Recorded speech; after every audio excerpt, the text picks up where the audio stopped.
क्या आप योगा प्रैक्टिशनर हैं? क्या आप अपने गलत पोस्चर को परफेक्ट बना रहे हैं? जी हाँ। गलत प्रैक्टिस, गलत पोस्चर आपको परफेक्ट नहीं करते, आपकी बॉडी में परमानेंट हो जाते हैं। अगर आप रोज यही गलत प्रैक्टिसेस या मूवमेंट कर रहे हैं तो आप उसे गलत नहीं कर रहे, आप उसे सीख रहे हैं। बॉडी वही सीखती है जो आप उसे सिखाते हैं। अगर आप डेली बेसिस पे आसनास पोस्चर्स को रॉन्ग तरीके से करते हैं तो वो आपकी एक्चुअली हैबिट बन जाती है। आप गलत पोस्चर्स में, गलत आसनास पे गलत मसल्स को टारगेट करते हैं।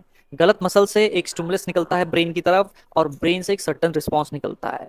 जब आप इसे डेली बेसिस पर रिपीट करते हैं तो ब्रेन इसे परमानेंट हैबिट बना लेता है। इसको कहते हैं लर्न बिहेवियर। ये लर्न बिहेवियर फिर आपका ऑटोमेटिक हो जाता है। आप जब भी उस पोस्चर को रिपीट करेंगे तो आप उस लर्न बिहेवियर को दोहराएंगे, आप उसी रॉन्ग पोस्चर्स को दोहराएंगे। ये आपकी एक हैबिट बन जाती है। अगर आप लर्न बिहेवियर नहीं समझ पाए तो इसे हम एक एग्जाम्पल के तौर पे समझते हैं। जब आप रोज डेली ऑफिस से बाइक राइड करते हुए अपने घर की ओर जाते हैं तो बीच में कितने क्रॉसिंग्स आते हैं, कहाँ कहाँ आप टर्न लेते हैं, कहाँ कहाँ आपका थॉट प्रोसेस जाता है, कहाँ कहाँ पर आप बाइक चलाते हुए मोबाइल पिक करते हैं, लोगों से बात करते हैं, क्योंकि ये सब आप कॉन्शियसली नहीं करते, ये आप ऑटो पायलट मोड में होते हैं, क्योंकि ये आपका लर्न बिहेवियर है, ये डेली रिपीटेशन से आपने सीखा है।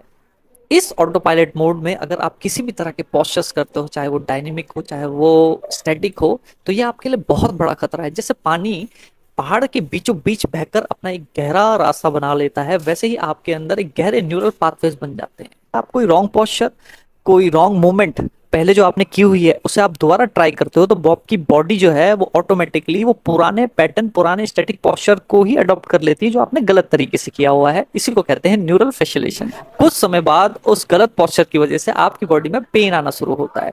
फिर आप उस पोस्चर को करेक्ट करने की कोशिश करते हैं, पर आपका माइंड आपको फोर्स करता है उस पुराने गलत पैटर्न को फॉलो करने के लिए, अडॉप्ट करने के लिए। मैंने अक्सर अपनी स्टडीज और अपने एक्सपीरियंस के दौरान ये देखा है कि बहुत सारे योगा सेंटर्स में आपको फेमिलियर प्रैक्टिस कराई जाती है, जिसमें आपको पोस्चर्स अच्छे लगते हैं दिखने में और आपको अच्छा फील करते हैं, बट आपको करेक्टिव प्रैक्टिस नहीं कराई जाती जिसमें आपकी ओवरऑल हेल्थ में आपको बेनिफिट दिखे।